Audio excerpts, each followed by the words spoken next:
His lawyers say after learning of the federal investigation, it was discovered that an individual had recently acted improperly. In the spirit of transparency and cooperation, this behavior was immediately and proactively reported to investigators. Now, this I got to say, proactively would have mean before they did all these raids and took your phones.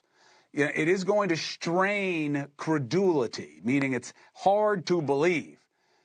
You didn't know any of this until the feds started to look, and then when they looked, suddenly you found somebody to throw under the bus? So, who was that individual? What did they do to warrant Adams throwing them under the bus? We now know who they are and what they did. Rana Abasova. She worked for the mayor's International Affairs Office. Her home was also raided by the FBI. She was previously the link between Adams and the Turkish community before Adams was mayor. He was borough president in Brooklyn and had a lot of interchange with Turkey. He went to Turkey. He was trying to get business for the borough with Turkey. Most importantly, we know what she did.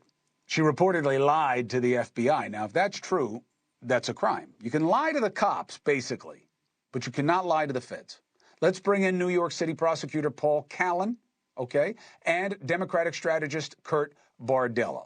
It's good to have you both. Callan spent many years prosecuting cases, understands both sides of the ball, and Bardella knows the politics of this, especially on the Democrat side. Legally, Paul, do you believe Adams has real cause for concern, or do you think giving them Abasova will be enough?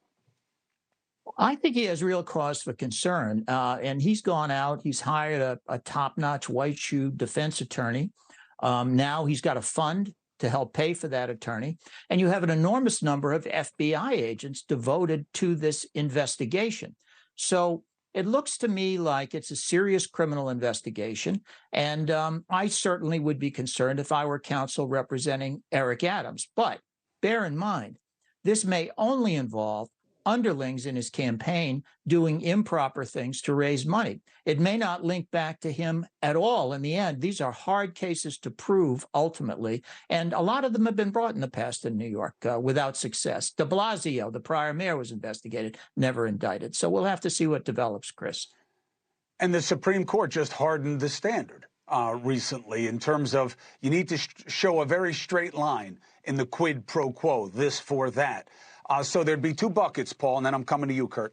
It would be that you took foreign money, which you're not supposed to do in an American campaign. Two, that in exchange for that money, you did things for them that you weren't supposed to do. The second one is tough because politicians do things for donors all the time. So where's the legal line?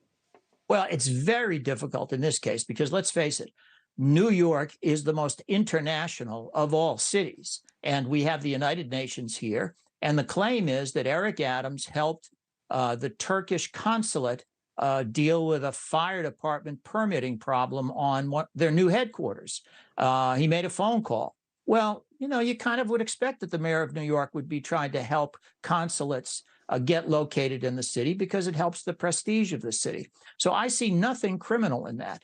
And they would have to link it directly to illegal campaign contributions. And I think in the end, putting that case together is going to be very, very difficult. But in the meantime, it's going to be very embarrassing for the mayor and very distracting for the mayor. Unless he starts to play, Kurt, that this is not a righteous prosecution and that this is his enemies. Now, the problem for him, Kurt, you take us through it, but who are Adams' enemies? I mean, you know, he's a mayor of a big city, but, you know, you know what I mean? Like, who on the federal level wants to come after him? Right. The problem with that, he's not Donald Trump where he can say the deep state is after me, my political opponent is after me, the things that we've heard a lot in, you know, attacking the federal government. Well, that doesn't apply when you're talking about the mayor of New York City. Like, what enemy do you have at the Justice Department? What enemy do you have within the federal government? You got to have a boogeyman to point to if you're going to try to play that card. And so it kind of looks like to me that part of them trotting out this aid and saying there was impropriety is moving the ball, moving the bullseye really there, saying, hey, I'm willing to admit there was something going on that I should have known about it. I didn't know about it. Here's a sacrificial lamb. Maybe that'll take the heat off of him. And he really is, Chris, benefiting, I got to say, from the timing a little bit. Think about what this week we have seen right now in the news cycle. We got Trump in court. We got George Santos. We almost had a government shutdown. We got everything going on in the Middle East. We had members of Congress threatening to beat each other up or beat witnesses at a hearing up. the mayor of New York City, that's tough to penetrate that type of news cycle. So he's benefiting a little bit in terms of an awareness spectrum that will help him mitigate the political damage for a small period of time. Hey, thank you for watching. Please go to newsnationnow.com, newsnationnow.com, and you can find News Nation on your television provider. And don't forget to click the red subscribe button down below. Then you will get more of News Nation's fact-driven coverage.